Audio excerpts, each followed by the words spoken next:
Westward Story, The Journal of Lars Anderson, Eric Holmstrom, ETC 602, Module 3, City University of Seattle. Introduction. This journal is based on the fictional character 17-year-old Lars Anderson. Lars is a young man from St. Louis, Missouri, who was hired as a hand on a crew destined to settle the Pacific Northwest and the city of Seattle. Lars's journey outlines the path that would become the famed Oregon Trail. The Oregon Trail is the path that opened westward expansion across the United States. This fictional autobiography is based on the actual records of the events experienced by those who made the trip. April 1850, St. Louis. There's a buzz building in town. Rumor has it another crew is being put together to head west. Here in St. Louis, all we have heard about is the unending wealth of furs, gold, and timber that the Northwest holds. My heart yearns for adventure. Being 17 in a town such as St. Louis is like being stuck in purgatory. To the west lays the untouched land inhabited by savage tribes of Indians, countless game and fur animals, and forests so dense the sun never reaches the forest floor. Everything to the east has been touched and spoiled by man. Nay, St. Louis. There was 3 loud raps, and a man's voice shouting, "Anderson?" I cracked the door, half expecting to see our landlord, Mr. Francier, looking for last month's rent. But this wasn't Mr. Francier. The man's name was John Grimes, and he was the one putting a crew together to head west. A barrel-chested man with a black beard to match his raven hair, Mr. Grimes was well known in St. Louis, not only for his stories he told about his expeditions west, but for the amount he drank while he told them. He handed me a contract. I couldn't read the words, but in a few short sentences he told me we were going northwest to the Oregon Territory. The pay would be $500, half up front, and to bring a decent rifle. I would be hired as an extra hand to help with trapping and hunting. This is the path of the Oregon Trail, started in Independence, Missouri, and ended in Oregon City, in the Oregon Territory. June, St. Louis. With my advance of $250, I bought a Sharps 4570, an iron hatchet, and a set of buckskins. The rest will cover the rent for Mother while I am gone. When I met the crew, I was embarrassed by how clean my clothes were. The men were a variety of shapes and sizes, ages, and nationalities. Each man wore buckskins, some with decorative beads and colorful sashes. All were stained with axle grease, buffalo fat, and blood. I was the youngest by at least half a decade, but I couldn't let my age expose my naivety. We loaded 3 wagons with 50-pound sacks of flour and sugar, 3 kegs of whiskey, 4 cases of 4570 ammunition, 300 beaver traps, blankets, tarps, and various camp and kitchen gear. In the dimly lit room at the back of a tavern, we pored over maps and charts, planning whatever could be planned, and discussing the dangers that lay before us. Tomorrow we leave at daybreak.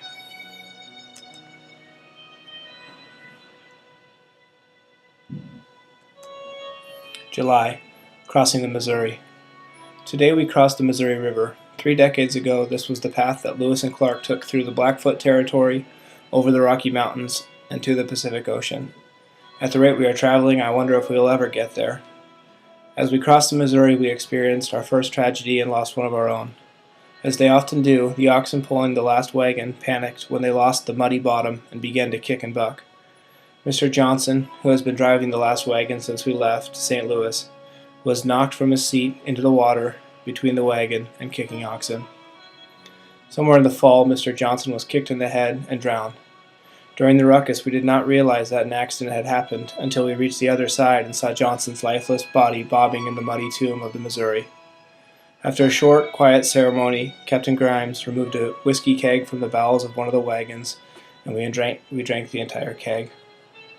As we celebrated the life of our fallen brother, we shared stories, songs, and poems, many in unknown tongues, but all with uplifting and upbeat tunes. The warm feeling in my belly gave a false sense of comfort, providing a veil to the dark reality that surrounds us. August, Fort Kearny, the Nebraska Territory. My visions of an untamed wilderness full of wildlife and savage Indians have been slashed and replaced with the reality of 2 broken wagon wheels, endless mud, and empty plains. On August 17th, we lost our first oxen. While attempting to pull the wagon from the mud, one ox broke his leg and had to be put down. We were able to trade the ox carcass at the Fort Kearny trading post for 2 replacement wagon wheels and a 3-pound sack of pipe tobacco. Entering Fort Kearny was like entering a circus. Trading posts, blacksmiths, and saloons and hotels provide the strong, swirling smells of forged iron and animal waste. The characters stumbling through the muddy streets are dressed in the trappings of weary travelers, including worn-out and filthy buckskins, loose leather belts with a possible sack slung low over their shoulders. Like a rank showing their experience, accessories and equipment adorned with feathers, beads, and paint provide the only dashes of color in an otherwise dreary environment. September, somewhere west of the Mississippi, the Nebraska Territory. Today we spotted our first bison. What started as 4 brown specks skylined above the prairie grass quickly gave way to a sea of the roaming beasts I had only known from stories. As we came over the rise, we saw that what was an uncountable sea of woolly creatures. Quickly seizing the opportunity, Captain Grimes called our hunters Mr. Jens and Mr. Coulter up to take several buffalo for camp meat. To my surprise, the men asked me to join them, and we quickly grabbed our rifles, possible sacks, and knives. The sport of taking a buffalo was non-existent. Upon reaching the herd, the biggest animals turned to face us and did not run. A few well-placed shots by the experienced buffalo hunters left 2 of the giants on the ground, while the rest of the herd took off in a cloud of dust. We worked by firelight to break down the massive bodies, drying meat and fleshing the hides to add to our assortment of supplies. The tongues and liver were cut and cooked fresh, a true delicacy and welcome change from our normal diet of dried venison and oats. October, approaching the front range of the Rockies. The turn of the season is upon us. Every morning we have awoke to a heavy frost and what seems like a new member of our crew falling ill. The increasing frost has limited the grazing for our oxen, and they have grown more lethargic each day, slowing our travel and lowering our spirits. The captain has decided we will spend the winter at Fort Laramie at the mouth of the now snowed-in South Pass. Fort Laramie is notorious for its foul debauchery, a result of mountain men, Indians, travelers, prostitutes, prospectors, and fugitives, all mixed in tight quarters. As we trudge across the icy prairie between the blasts of Arctic wind and snow, we see the looming giant that will block our path, the Rocky Mountains. Like a fortress wall, the snow-capped peaks jut eastward as if beckoning us with a pushing hand to stay back. What do those mountains protect? What lies on the other side?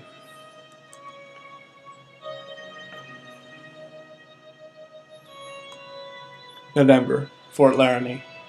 Captain Grimes has fallen ill. Despite the bone-chilling cold, he lays in sweat in his dimly lit room. The doctor claims it is typhoid fever, blaming it on tainted water, and warning us to keep our distance. Fort Laramie is as we expected. On the first night behind the fort walls, half of our supplies have been stolen from our wagons. After one night of trading and gambling, our flour and sugar is dispersed beyond collection. December, Fort Laramie. The second and third losses to our party happened in succession. Captain Grimes has passed away from his typhoid fever.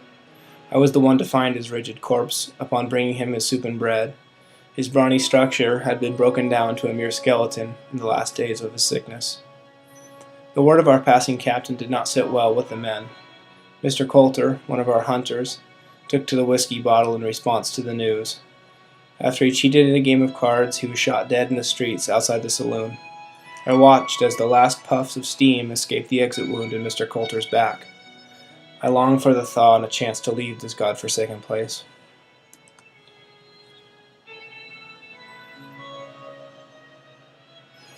January 1851. Leaving Fort Laramie. Spring has arrived early this year. The remainder of the party will leave Fort Laramie with Mr. Jens in charge. We have scrounged up as much supplies as we can, and will leave this for South Pass at daylight tomorrow morning. Each of the men has invested whatever they had to trade for snowshoes, wool, and furs to prepare for the trip through the high mountain pass. I was able to trade a leather belt with a brass buckle that I brought from home in St. Louis. My weight loss this journey has rendered the belt useless, and in trade I have received a beaver cap with flaps that cinch tightly to my cheeks. February, Fort Bridger. We made it through South Pass in what seems like the only weather window this winter. While we avoided any blizzards, we dealt with the snowdrifts left in their wake. At times on our journey we found ourselves buried to the waist, pulling the oxen and wagons along the path. The men have been on a ration of buffalo fat and biscuits to maintain the calories to finish the trip to Fort Bridger. Upon our arrival to Fort Bridger, we were confronted with a disgusting and shocking sight. Teepees, like those used by the Sioux tribes, but these were not decorated with paint. Rather, they were half collapsed under snow with light wisps of smoke coming out the tops. The people inside the moldy tents poked their heads out at our arrival. Their sunken cheeks and yellow eyes were an indication of starvation and disease. Once inside the fort walls, we learned that the people outside were Flathead Indians, and according to the residents, they were not welcome to share in the warmth and food stored at the fort. I thought of ways to sneak food to the starving people outside the walls, but I knew the consequences of my actions would be serious, considering the fact that our own stores were running dangerously low.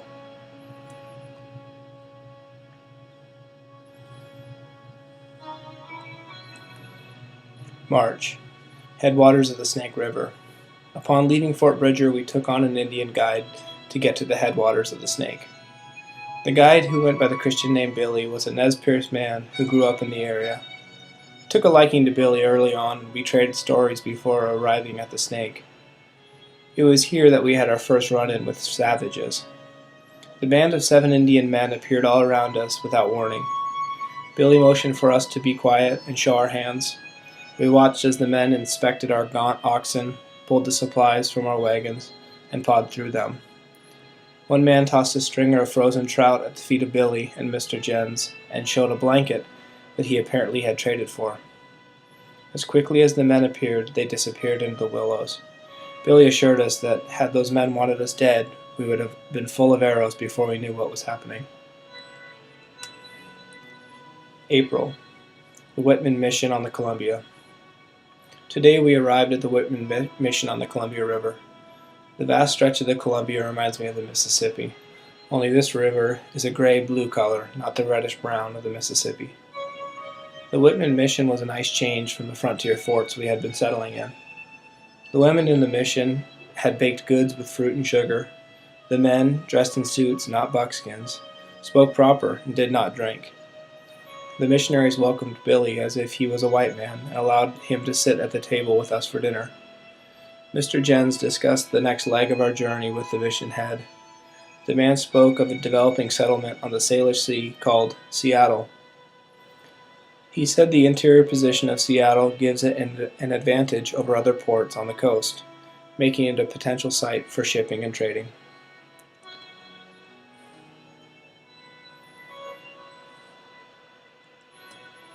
May. Arrival in Seattle. As we crawled through the foothills on the west side of the Cascades, we caught our first glimpse of the Pacific. The warm sun was welcomed on our weathered faces as we looked upon the smoke rising from a strip of ramshackle buildings along the tide flats. Seattle. The streets of Seattle bustled with sales and services. Everyone spoke with an eagerness that one can only find in a developing city. We were offered haircuts, shaves, fresh fruit, and seafood that none of us had ever seen. Deep-keeled ships were anchored in the bay with a constant stream of dories carrying stacks of furs and goods to the shores, where they were quickly loaded into carts and sent up the hill to the shops. A suited man met us in the back room of a tavern. Much like the one which we planned our trip merely a year previous, Mr. Jens presented maps, drawings, and notes to the men. I took the time to write my first letter to Mother since leaving St. Louis. I assured her I was alive and well. I had received my final pay and that I would be staying in Seattle. With an opportunity as new as this, I had finally found the adventure I had longed for.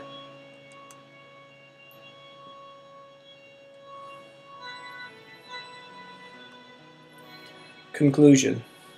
Settlers took 2 paths to the Pacific Northwest, by land and by sea. Seattle would become a strategic shipping port because of its protection and abundant resources. As settlers arrived, they would move north and south of Seattle to farm the fertile river deltas, fish the rich runs of salmon, and log the deep forests of old-growth timber.